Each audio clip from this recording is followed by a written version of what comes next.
થિયરીમાં હવે next topic તરીકે ગતિ ઊર્જાની ચર્ચા છે.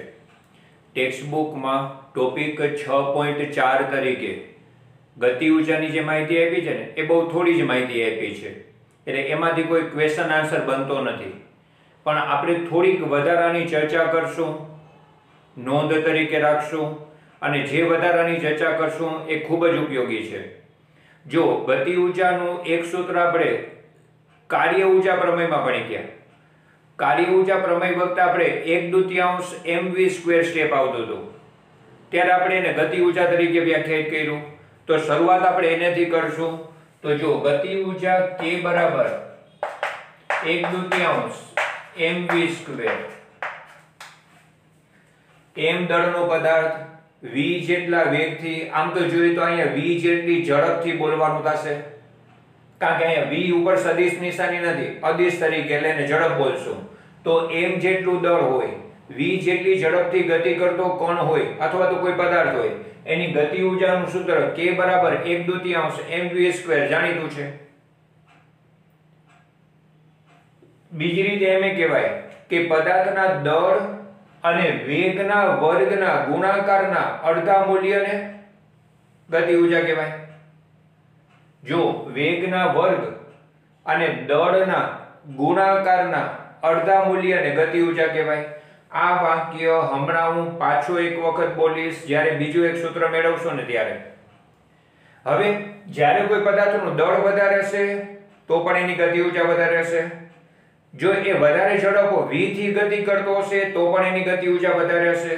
તો આ સૂત્રમાં ગતિ ઊર્જા દળ અને પદાર્થની ઝડપ પર આધાર રાખે છે એવી એક માહિતી મળે છે. ટેક્સ્ટબુકમાં સિવાય માત્ર એટલી ચર્ચા છે કે ભાઈ આપણે ઘણી જગ્યાએ ગતિ ઊર્જાનો ઉપયોગ થતો જોવા મળે છે. દાખલા તરીકે સઢવાળા વાહન છે એ જે ગતિ કરતા હોય તેમાં પવનની ગતિ ઊર્જાનો ઉપયોગ થતો હોય. હાઇડ્રોઇલેક્ટ્રિક પાવર સ્ટેશન હોય એમાં વહેતા પાણીની અંદર ટર્બાઇન ફરે એવી વ્યવસ્થા રાખી હોય કે જેની મદદથી વિદ્યુત ઊર્જા મળે, તો ત્યાં વહેતા પાણીની ગતિ ઊર્જાનો ઉપયોગ થાય છે. પવનચક્કીમાં ફરી પાછું જે પવન છે એ પાંખિયાઓને ફેરવે છે, તો પવનની ગતિ ઊર્જા છે એ યાંત્રિક ઊર્જામાં ફેરવાય છે અને પ્રમાણે વિદ્યુત ઊર્જા મળે છે. તો આવી ગતિ ઊર્જાનો અલગ અલગ રીતના ઉપયોગ થતો હોય છે. ગતિ ઊર્જા એટલે એ ઊર્જા કે એટલું કાર્ય પદાર્થ વડે થઈ શકશે, ગતિ ઊર્જા જેટલું કાર્ય પદાર્થ વડે થઈ શકે એવી એની સમજ થાય. હવે વધારાની વાત, અત્યાર સુધીની વાત તો ટેક્સ્ટમાં આ સૂત્ર સાથે આવા પ્રકારની ચર્ચાઓ છે. આપણે ગતિ ઊર્જાના બીજા બે જુદા જુદા સૂત્ર મેળવીએ, એનો હું ઉપયોગ તમને કહીશ. અને જો આપણે જેની વાત કરવા જઈએ છીએ એના માટે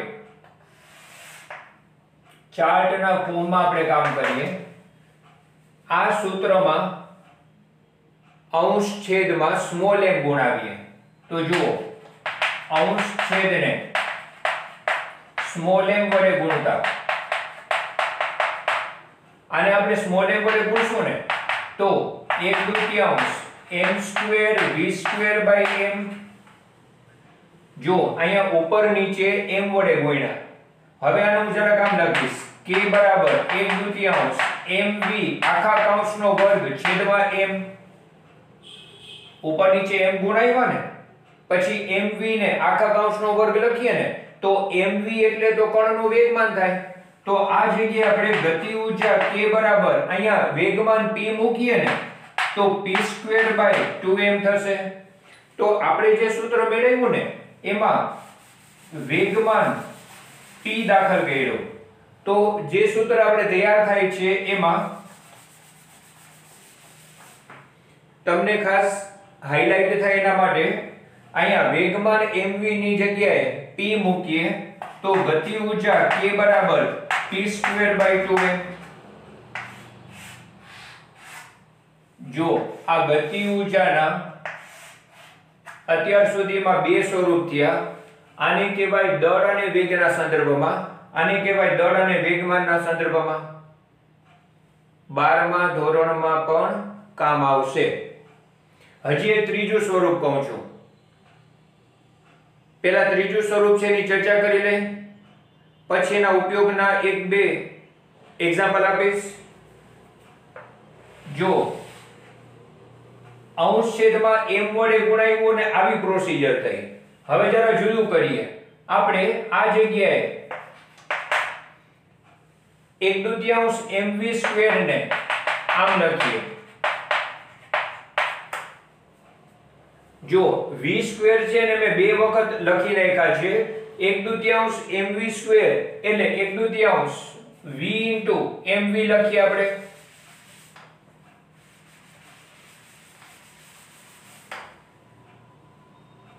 સૂત્રની રજૂઆત આને આપણે આવી કરશું. mv² માં એક વખત v છે એ m ભેગો રાખ્યો, બીજી વખત v છે એ કૌંસની બહાર રાખ્યો, v² ને બે વખત અલગ અલગ v * v લખ્યા. હવે વળી પાછું અહીંયા પણ આપણે વેગમાન p બરાબર mv લેશું. તો ગતિ ઊર્જા k નું જે પરિણામ મળ્યું ને એ ગતિ ઊર્જા k બરાબર 1/2 આ વેગમાન p અને આ વેગ v. બરાબર ધ્યાન આપજો. હાલના તમારી સામે ગતિ ઊર્જાના ત્રણ સૂત્ર થઈ ગયા. આને કહેવાય દળ અને વેગના સંદર્ભમાં, આને કહેવાય વેગમાન અને વેગના સંદર્ભમાં, અને આ થશે વેગમાન અને દળના સંદર્ભમાં. તમને પ્રશ્નમાં કઈ માહિતી આપી છે અને કઈ પૂછી છે એ પ્રમાણે સૂત્રનો ઉપયોગ થાય. એકદમ સિમ્પલ નાનકડા ગણતરીવાળા MCQ એવા થાય કે તમને વેગમાન, વેગ અને ગતિ ઊર્જા ત્રણમાંથી ગમે તે બે આપ્યું હોય ત્રીજું ગણવાનું, તો સૂત્ર લેવાનું k બરાબર 1/2 pv. તમને દળ, વેગમાન અને ગતિ ઊર્જા આ ત્રણમાંથી ગમે તે બે આપ્યું હોય ત્રીજું ગણવાનું હોય. એવી રીતે દળ, વેગ અને ગતિ ઊર્જા તમારે જોવું પડે કે આ ત્રણમાંથી કયા સૂત્રનો ઉપયોગ થશે. એ પ્રમાણે જો તમારું ધ્યાન પડી જાય ને તો પ્રશ્ન સહેલો. આ બધાયમાં ત્રણ રાશિ છે. ગતિ ઊર્જા સાથે બીજી બે રાશિ દરેકમાં. હવે જોવું પડે કે આ ત્રણમાંથી કઈ બે આપી છે ને કઈ ત્રીજી ગણવાની છે, એ પ્રમાણે કયું સૂત્ર લાગુ પડશે. તો ગતિ ઊર્જાના આવા ત્રણ સૂત્ર ભલે ટેક્સ્ટમાં અત્યારે ઉલ્લેખમાં નથી, પણ 12મા ધોરણમાં કામ આવશે. એન્ટ્રન્સ એક્ઝામમાં ઘણી જગ્યાએ તમને ગતિ ઊર્જા માત્ર k બરાબર 1/2 mv² લખેલું નહીં જોવા મળે. ક્યાંક આવું જોવા મળશે, ક્યાંક આવું જોવા મળશે. ત્યારે આપણી પાસે સમજ હોય એવી રીતે જ આપણે ચર્ચા કરીએ છીએ. હવે હું બે નાનકડી શક્યતાઓ કહું. જો નોંધ તરીકે આપણે બે જે શક્યતા લખીએ.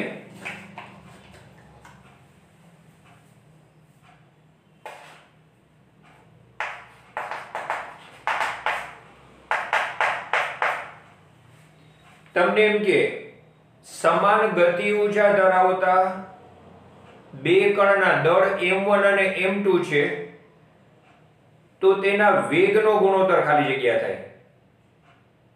જો હું વાક્ય બોલું છું કે સમાન ગતિ ઊર્જા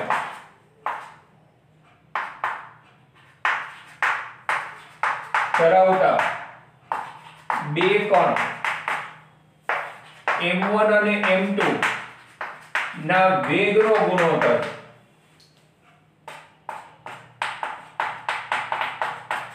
ખાલી જગ્યા થાય. આવા પ્રકારનો પ્રશ્ન.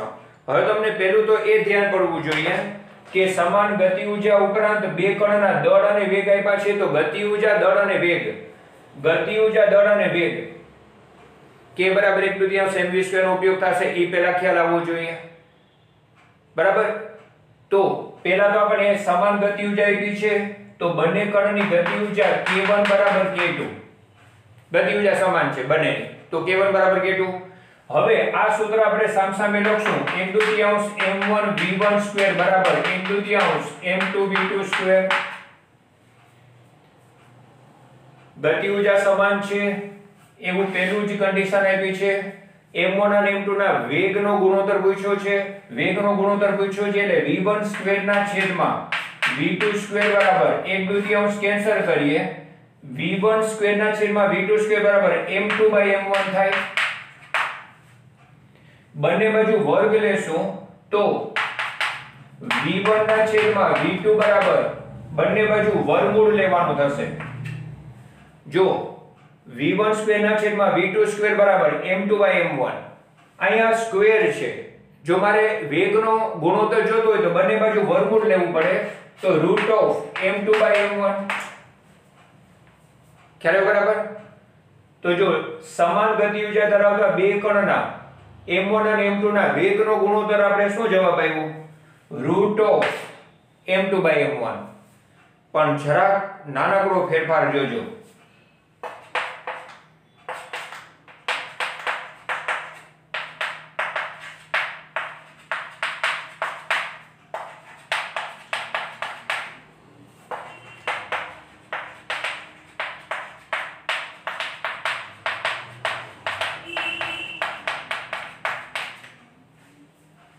પ્રશ્નમાં ખાસ જોજો મેં શું ફેર કર્યું। આ જે મેં માર્કિંગ કર્યું ને એ સિવાય આખું વાક્ય એ નહીં છે। જો મેં જે માર્કિંગ કર્યું એ સિવાય બંનેના બાકીના શબ્દો એકના એક છે। અહીંયા વેગનો ગુણોત્તર અને મેં વેગમાનનો ગુણોત્તર પૂછ્યું તો તમને ખ્યાલ આવવો જોઈએ કે સમાન ગતિ ઉર્જા દળ અને વેગ, ગતિ ઉર્જા દળ અને વેગમાન, તો આ સૂત્ર આવશે। હવે જોજો બરાબર તમને ખ્યાલ આવશે k1 બરાબર k2 સાથે p1/2m1 બરાબર p2/2m2 મેં આ સૂત્રનો બે વાર ઉપયોગ કર્યો।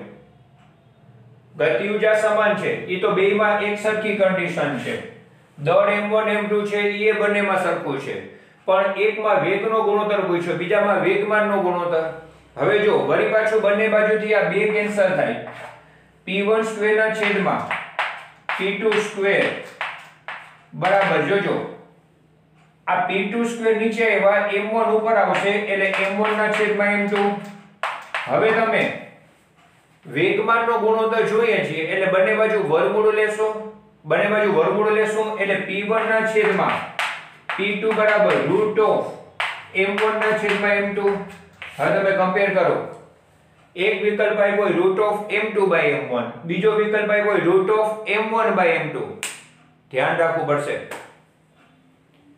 જો સમાન ગતિ ઉર્જા ધરાવતા બે કણ m1 અને m2 ના વેગનો ગુણોત્તર પૂછ્યો હોય તો √m2/m1, સમાન ગતિ ઉર્જા ધરાવતા બે કણના m1 m2 ના વેગમાનનો ગુણોત્તર પૂછ્યો હોય તો √m2/m1 નહીં √m1/m2।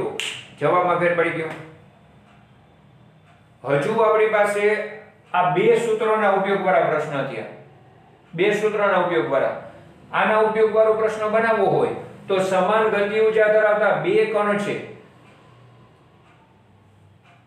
એના વેગ v1 અને v2 હોય તો વેગમાનનો ગુણોત્તર કેટલો? તો જેમાં 1/2 mv2 બે બાજુ લખ્યું, એક વખત 1 લખીને સામે 2 લખીને, અહીંયા p2/2m બે વખત લખ્યું, એમ સામ 1/2 p1 v1 બરાબર 1/2 p2 v2, 1/2 કેન્સલ કરી જો વેગમાનનો ગુણોત્તર પૂછ્યો હોય તો p1/v2 ને સૂત્રનો કરતા બનાવવાનો, વેગનો ગુણોત્તર પૂછ્યો હોય તો v1/v2 ને સૂત્રનો કરતા બનાવવાનો। એવા હજી એક પ્રશ્ન બનશે બરાબર। જોજો એવું બને કે આ દળ છે એ આંકડાકીય રીતે આપ્યા હોય કે સમાન ગતિ ઉર્જા ધરાવતા બે કણ 5 કિલોગ્રામ અને 10 કિલોગ્રામના વેગનો ગુણોત્તર કેટલો થાય, તો તમારે અહીંયા 5 અને 10 મૂકવા પડે। એ પ્રમાણે આ બે પ્રશ્નના જવાબ આંકડાકીય રીતે જુદા જુદા આવે। બે સૂત્રાત્મક પ્રશ્ન થયા, બે આંકડાકીય પ્રશ્ન થયા, 4 પ્રશ્નો બે સૂત્રમાંથી થયા। એવા 4 પ્રશ્નો આમાંથી બને 8 પ્રશ્નો તો અત્યારે મેં કીધા, એ સિવાય ઘણા બધા પ્રશ્નો શક્ય છે। ટેક્સ્ટ બુકમાં ચોથા ટોપિક તરીકે ગતિ ઉર્જા k બરાબર 1/2 mv2 અને એના વિશે 2-4 વાક્યો, એથી વિશેષ કંઈ આપેલું નથી, પણ આપણે વધારાના સૂત્રો જે કીધા એનો તો ઉપયોગ આવશે જ। એક્ઝામ્પલ તરીકે, સેમ્પલ તરીકે બે શોર્ટ ક્વેશ્ચન કીધા, બીજા આવા શોર્ટ ક્વેશ્ચનની ઘણી બધી શક્યતાઓ હશે। હજી મેં તમને સ્ટાર્ટિંગમાં શું કીધું હતું કે આ 3 સૂત્રમાંથી ગમે તે એક સૂત્રનો ઉપયોગ કરીએ, એમાં 3 રાશિમાંથી 2 આપી હોય ને ત્રીજી ગણવાની હોય। હવે દરેકના એવા 3 પ્રશ્ન બને, દાખલા તરીકે p અને v આપ્યું હોય k ગણવાનો, દાખલા તરીકે k અને v આપ્યું હોય p ગણવાનો, દાખલા તરીકે k અને p આપ્યું હોય v ગણવાનું, એકમાંથી 3 પ્રશ્ન થયા। 3 તેરી 9 પ્રશ્નો એવા બનશે. આ 1 2 અને 3 સૂત્રના 3 તેરી 9 પ્રશ્નો કેવા બનશે કે જેમાં ગમે તે બે આપી હોય ત્રીજી રાશિ ગણવાની હોય.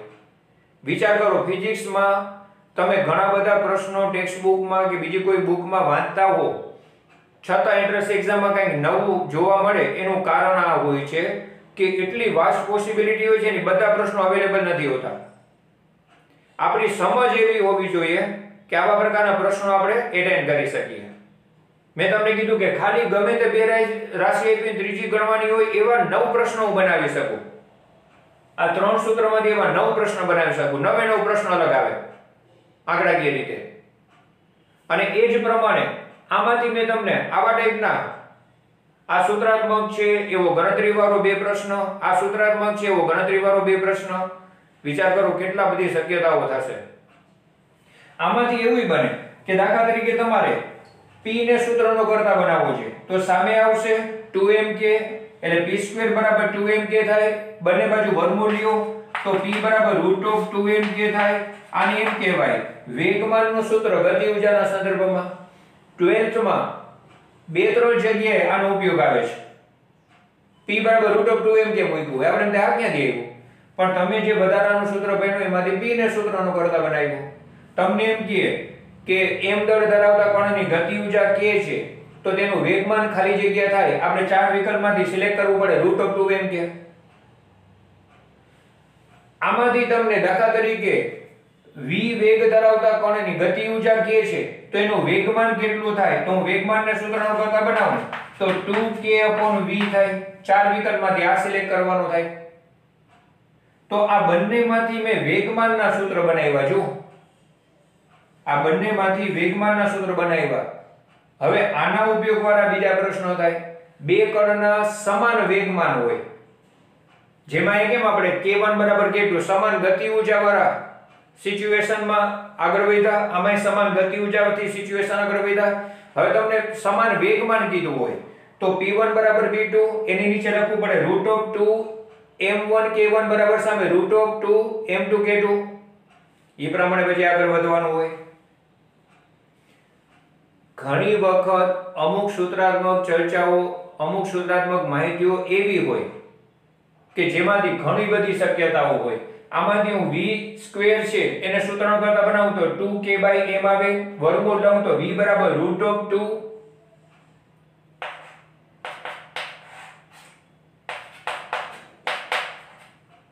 હવે આવા પ્રકારનો એકદમ સાદો MCQ તમને ચોક્કસ જોવા મળે કે m દળ ધરાવતા કણની ગતિ ઊર્જા k છે તો તેનો વેગ ખાલી જગ્યા થાય. 4 વિકલ્પમાંથી એક ટાઈપ હોય √2k/m. આમાંથી વેગને સૂત્રનો કરતા બનાવ્યો. આ બંનેમાંથી વેગમાનને સૂત્રનો કરતા બનાવ્યો. બીજા 3 પ્રશ્ન થયા. તો ગતિ ઊર્જાની આ જે ચર્ચા કરી આ 3 સૂત્રો સાથે જે કાંઈ ચર્ચા કરી ખૂબ મહત્વની છે. ટેક્સ્ટ બુક લેવલની ચર્ચાઓમાં તો ઉપયોગમાં આવશે. વારંવાર કહું છું એન્ટ્રન્સ એક્ઝામ લેવલના MCQ માં પણ આ બધી ચર્ચાઓ છે તમને ઉપયોગી થશે.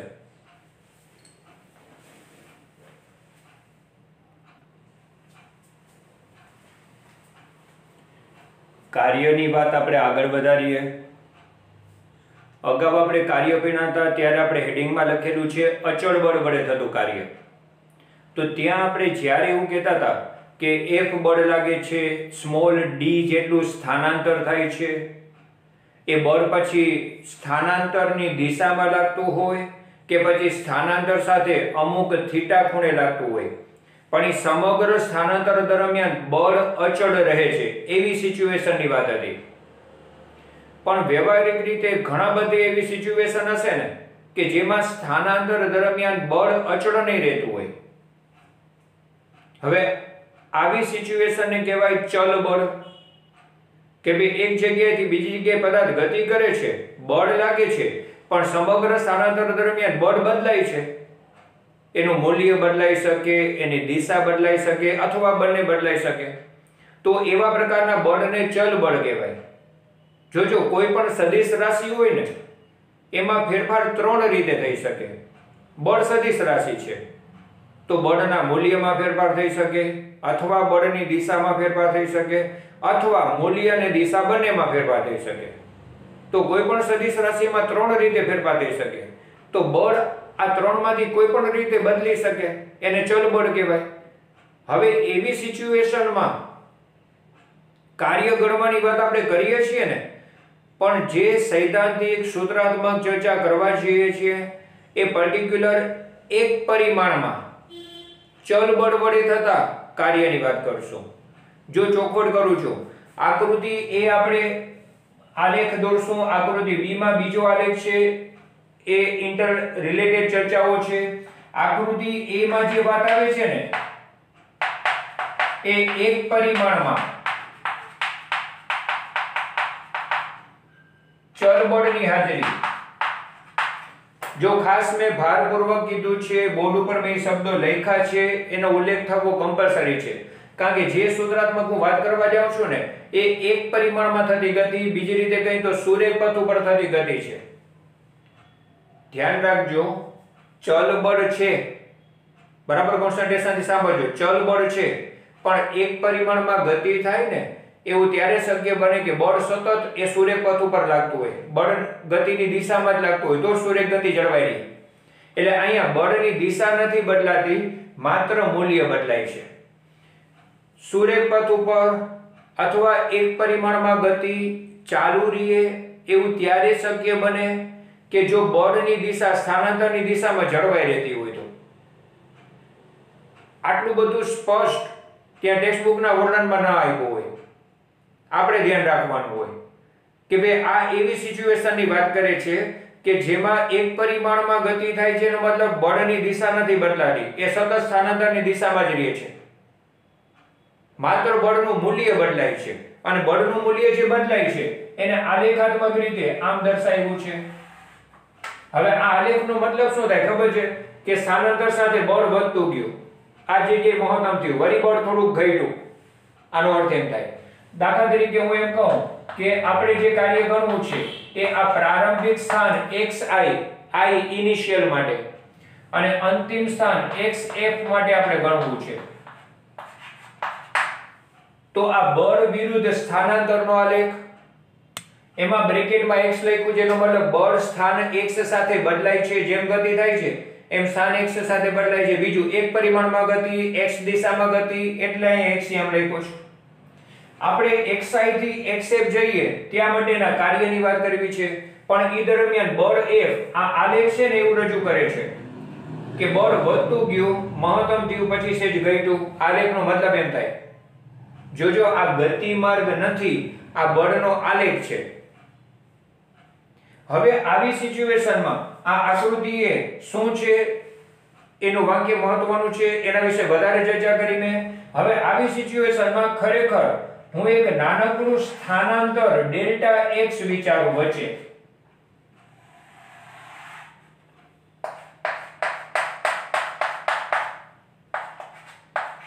જો આવું મેં એક નાનકડું સ્થાનાંતર ડેલ્ટા x વિચાર્યું કે જે દરમિયાન આટલા નાનકડા સ્થાનાંતર પૂરતું બળ ખાસ બદલાતું નથી, બળ વેરિએશન છે પણ આટલા નાનકડા સ્થાનાંતર પૂરતું બળમાં બહુ જાજો ફેરફાર નહીં થયો હોય, તો સૂક્ષ્મ સ્થાનાંતર ડેલ્ટા x માટે બળ લગભગ એટલા નાનકડા સ્થાનાંતર પૂરતું ન બદલાતું હોય, તો એવી સિચ્યુએશનમાં સૂક્ષ્મ સ્થાનાંતર ડેલ્ટા x માટે હું કાર્ય લઉં ને તો ડેલ્ટા w બરાબર બળ જે સ્થાન x સાથે બદલાય છે ગુણ્યા સ્થાનાંતર. જોજો આપણે કાર્યનું સૂત્ર બળ ગુણ્યા સ્થાનાંતર લીધું, સદિશ નિશાની કે ડોટ ન કર્યું, કારણ કે એક પરિમાણમાં ગતિ છે. w બરાબર સદિશ f ડોટ સદિશ d એ fd cos થીટા થાય, પણ અહીંયા થીટા શૂન્ય, કારણ કે બળ અને સ્થાનાંતર એક દિશામાં છે. cos 0 1 થાય, એટલે w બરાબર fd, જે સૂત્ર આપણે ખરેખર પહેલા લીધેલું હતું કે ભાઈ w બરાબર fd, એવું ક્યારે આવે? ત્યારે કીધું હતું કે જો બળ અને સ્થાનાંતર એક દિશા હોય ને તો ખાલી બળ ગુણ્યા સ્થાનાંતર, એમાં સદિશ નિશાની કે ડોટ ના આવ્યું. સદિશ નિશાની અને ડોટ ન કરીએ તો FD cos θ લખવું જોઈએ, તો cos θ ન લખ્યું. કારણ પૂરેપૂરું આ પહેલા મુદ્દાના આ શબ્દ મેં એટલે જ ભારપૂર્વક સમજાવ્યા કે આપણે એમ ન થાય કે સર કાર્ય એટલે તો સદિશ F ડોટ સદિશ D છે ને, અહીંયા તો સદિશ ન કર્યું, ડોટ ન કર્યું, અદિશ ગુણાકાર ન લીધો. તો એ જ તો વાત છે. આપણે હવે આગળ 12મા ધોરણમાં ક્યાંક સદિશ F ડોટ સદિશ D લઈને સ્ટેપ લખ્યું હોય, ક્યાંક માત્ર FD લખ્યું હોય, સદિશ કે ડોટ ન કર્યા હોય, તો તમે કોન્સન્ટ્રેશનથી જરા વેરીફાઈ કરશો ને, તો જ્યાં માત્ર FD લખ્યું હશે ને, W FD, સદિશ નિશાની કે ડોટ નહીં કર્યું હોય ને, એમાં બળ અને સ્થાનાંતર એક જ દિશામાં હશે. અને જ્યાં W સદિશ F ડોટ સદિશ D લખ્યું હશે ને, ત્યાં બળ અને સ્થાનાંતર એક જ દિશામાં નહીં હોય. આવી સમજ કાર્ય વિશેની 11th માં આ બધું ભણતી વખતે હોય ને, તો 12th માં એવા સ્ટેપ આવે ત્યારે આપણું ધ્યાન પડે અને લખતી વખતે આપણે એ બધી એક્યુરેસી જાળવી શકીએ. એટલે આવી બધી વસ્તુઓમાં વધારે સમય આપું છું. સૂક્ષ્મ સ્થાનાંતર માટેનું કાર્ય લખાણું, પણ વિચારો કે એ કાર્ય તમને આમ જુઓ ને તો આટલું બળ F છે, આ આટલું બળ F, અને આ સ્થાનાંતર ડેલ્ટા x છે. બળ ગુણ્યા સ્થાનાંતર એટલે આ લંબાઈ ગુણ્યા પહોળાઈ, એટલે ખરેખર આ પટ્ટીનું ક્ષેત્રફળ થયું. તો આપણે જે ટેક્સ્ટબુકમાં રજૂઆત આપી છે એમાં બળ ગુણ્યા સ્થાનાંતર સાથે આ ક્ષેત્રફળને ધ્યાનમાં લીધું છે. જો F delta x, F delta x એટલે ખરેખર તમે જુઓ ને તો આ લંબચોરસ પટ્ટીમાં લંબાઈ ગુણ્યા પહોળાઈ થયું. તો આ પટ્ટીનું ક્ષેત્રફળ જોજો, આ સૂક્ષ્મ પટ્ટીનું જે ક્ષેત્રફળ છે એ કાર્ય તરીકે મળશે આ સૂક્ષ્મ સ્થાનાંતર ડેલ્ટા x માટે કાર્ય. સૂત્રાત્મક રીતે ડેલ્ટા w બરાબર સૂક્ષ્મ કાર્ય ડેલ્ટા w બરાબર f of x delta x. પણ આલેખ ઉપરથી લેવા જાય તો એ નાનકડી પટ્ટીના ક્ષેત્રફળ જેટલું. પણ તમે વિચારો કે xi થી xf દરમિયાન આવી આપણે અસંખ્ય નાની નાની પટ્ટીઓ વિચારીએ.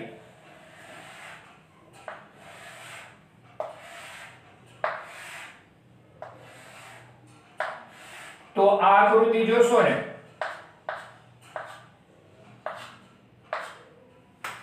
તો xi થી xf દરમિયાન આવી ઘણી બધી નાની નાની પટ્ટીઓ થઈ. હવે હું આ બધી પટ્ટીઓના ક્ષેત્રફળનો સરવાળો કરું તો આ લેખ નીચે સળંગ ક્ષેત્રફળ લેવાશે. તો જો આ આકૃતિમાં ધ્યાન રાખજો, આ જે વળાંક છે એવી જ વળાંક અહીંયા એકને એક આલેખ બીજી વખત છે. આમાં xi થી xf છે,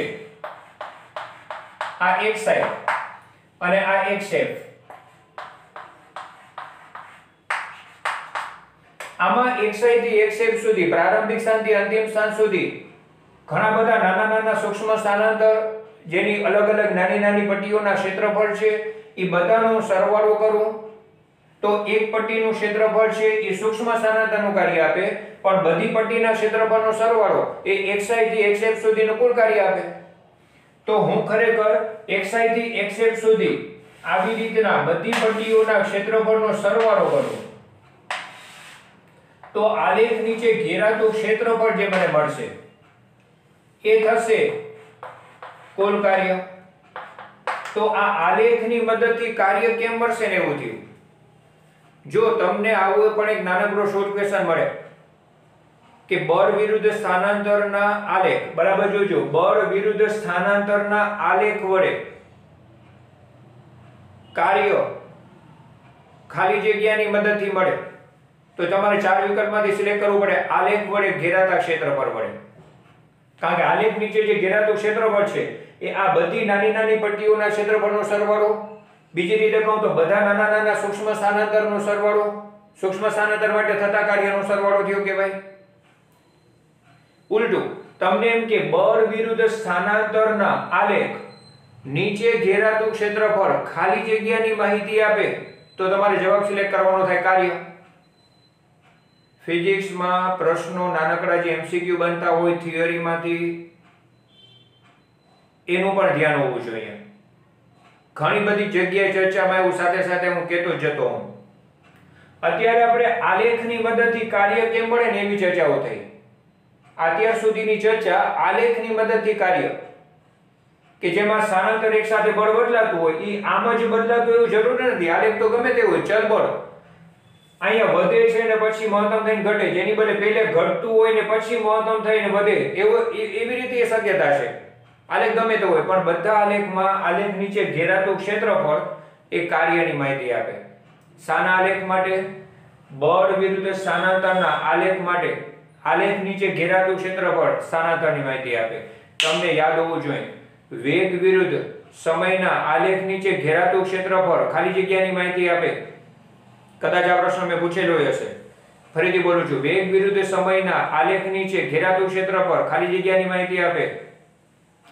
યાદ આવ્યું? વેગ વિરુદ્ધ સમયના આલેખ નીચે સ્થાનાંતર.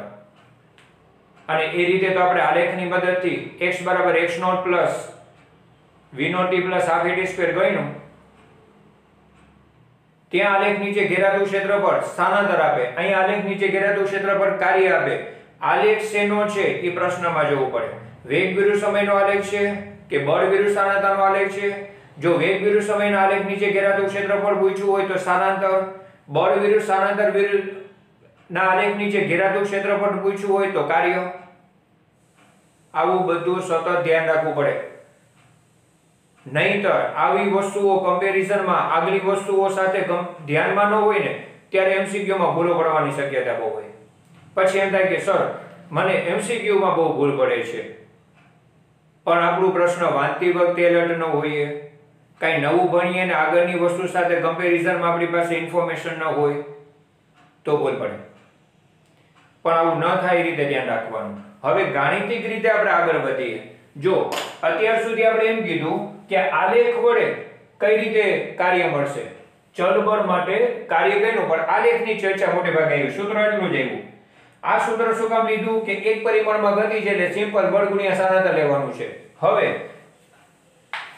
ગાણિતિક રીતે કુલ કાર્ય એટલે આવા ઘણા બધા સૂક્ષ્મ કાર્યનો સરવાળો થાય. એને હું ટેક્સ્ટ કરતા એક સ્ટેપ વધારે લખું ને તો આને લખાય સિગ્મા ડેલ્ટા ડબલ્યુ. આ સિગ્મા નો મતલબ થાય સરવાળો, ડેલ્ટા ડબલ્યુ એટલે સૂક્ષ્મ કાર્ય. આવા એક સૂક્ષ્મ કાર્ય છે એવા ઘણા બધા સૂક્ષ્મ કાર્યનો સરવાળો કરો એટલે કુલ કાર્ય મળે. જે સરવાળો મારે કરવાનો છે પ્રારંભિક સ્થાન xi થી લઈને અંતિમ સ્થાન xf માટે. તો આવું એક વધારાનું સ્ટેપ જે મેં કીધું ટેક્સ્ટબુક ની ચર્ચામાં, આ એક સ્ટેપ વધારાનું નથી આપ્યું. જો આ જે મેં લખ્યું ને એ સ્ટેપ વધારામાં આપેલું નથી, પણ એના પછીનું જે સ્ટેપ આપ્યું છે ને એમાં ડેલ્ટા ડબલ્યુ નું આ સૂત્ર મૂક્યું છે. તો w બરાબર સિગ્મા xi થી xf, ડેલ્ટા w એટલે f of x delta x. આ મેં વધારાનું લખ્યું, એનો મતલબ કે ડેલ્ટા w સૂક્ષ્મ કાર્ય, એવા ઘણા બધા સૂક્ષ્મ કાર્યનો સિગ્મા એટલે કે સરવાળો ક્યાંથી ક્યાં સુધીનો, xi થી xf સુધીનો એ કુલ કાર્ય દર્શાવે. આ એક વધારે સ્ટેપ લખ્યું, પણ ડેલ્ટા w નું સૂત્ર અગાઉ લખ્યું છે એ આપણે અહીં મૂક્યું. હવે બીજી એક ચર્ચા પણ છે. જો limit delta x tends to 0 હોય,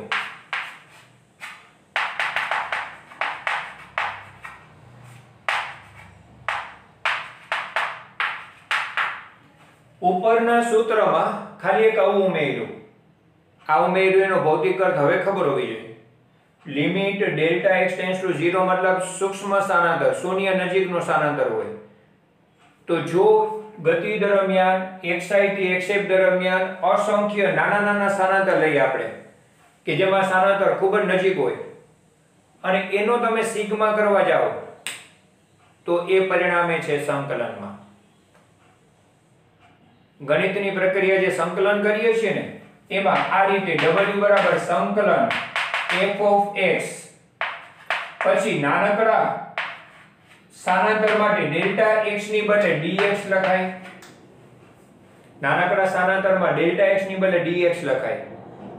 f of x આ સિગ્મા ની જગ્યાએ સંકલનની નિશાની આવી. સંકલન કરવાનું છે xi થી xf.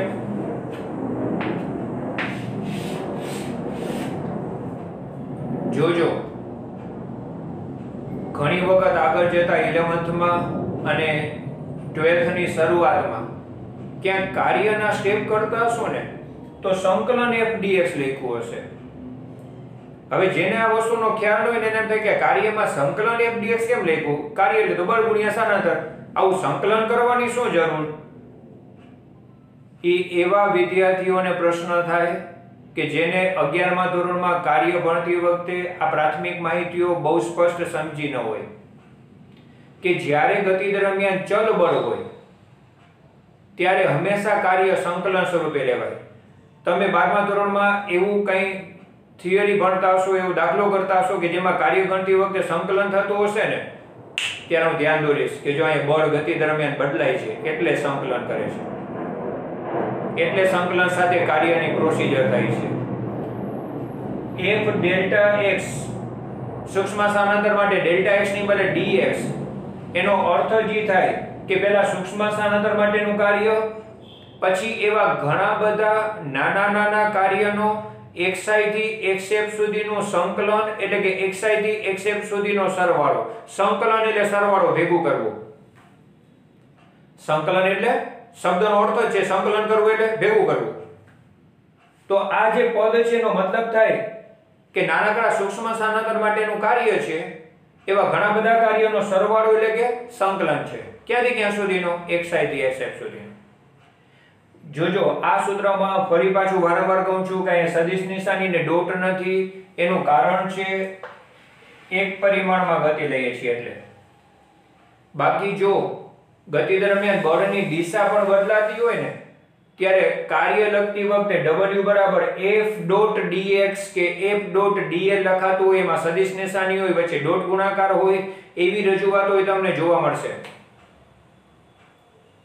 આ તો પર્ટિક્યુલર એક પરિમાણમાં ગતિ છે એટલે બળ અને સ્થાનાંતર એક જ દિશામાં છે એટલે આપણે w બરાબર fd સીધું લીધું છે. એ વારંવાર ત્રીજી ચોથી વખત મેં કીધું છે. કારણ કે આવી બધી ચર્ચાઓ ન થતી હોય ને ત્યારે જરૂર ન હોય ત્યાં સદિશ કરી નાખે ને જરૂર હોય ત્યાં સદિશ નિશાની કરી ન હોય ને આવું પેપરમાં બહુ જોવા મળતું હોય.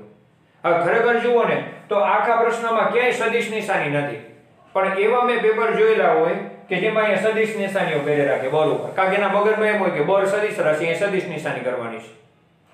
પણ ક્યાં સદિશ નિશાની આવશે ક્યાં નહીં આવે એ બધી આવી ચર્ચાઓથી સ્પષ્ટ રહે અને એમ થિયરીના પેપરમાં લખવામાં એક્યુરેસી જળવાય. અને એવો ઉપયોગ જ્યારે 12th માં આવે ત્યારે આપણે બોર્ડ પેપરમાં ધ્યાન મારીએ. નહીતર એવી સદિશ નિશાનીઓ કરી હોય ને રાઉન્ડ કરી કરીને અડધા માર્ક આપી નાખે, કાંઈ જરૂર નથી સદિશ નિશાની કરી છે અને ક્યાંક જરૂર અહીંયા કરી ન હોય તો આવી ઝીણી ઝીણી ભૂલના મોડરેશન લેવલે માર્ક કપાતા હોય. એવું ન થાય એવી રીતે જ આપણે ચર્ચાઓ કરીએ છીએ. આપણે ચલ બળ વડે થતા કાર્યને પહેલા આલેખાત્મક રીતે સમજ્યા કે પહેલા નાનકડી પટ્ટીનું આ ક્ષેત્રફળ એટલે બળ ગુણ્યા સ્થાનાંતર, લંબાઈ ગુણ્યા પહોળાઈ, લંબાઈ તરીકે બળ અને પહોળાઈ તરીકે સ્થાનાંતર. તો એ નાનકડી પટ્ટીનું ક્ષેત્રફળ છે એ આ સૂક્ષ્મ સ્થાનાંતર માટેનું કાર્ય થયું. પણ જો મારે કુલ કાર્ય લેવું હોય તો આ બધી પટ્ટીઓના ક્ષેત્રફળનો સરવાળો એટલે આલેખ નીચે ઘેરાતું કુલ ક્ષેત્રફળ. એ વાત થઈ આલેખથી કેવી રીતે કાર્ય મળશે, જેના શોર્ટ ક્વેશ્ચનની વાત કરી. ગાણિતિક રીતે આ કાર્ય છે એના પછી ઘણા બધા કાર્યનો સિગ્મા એટલે કે સરવાળો, એમાંય જો સ્થાનાંતર અતિ નાનું હોય અને ખંડો સતત પથરાયેલા હોય તો એ સિગ્મા સરવાળો સંકલનમાં પરિણમે. આવી રીતે કાર્યની આ ચર્ચા ધ્યાનમાં રાખવાની છે.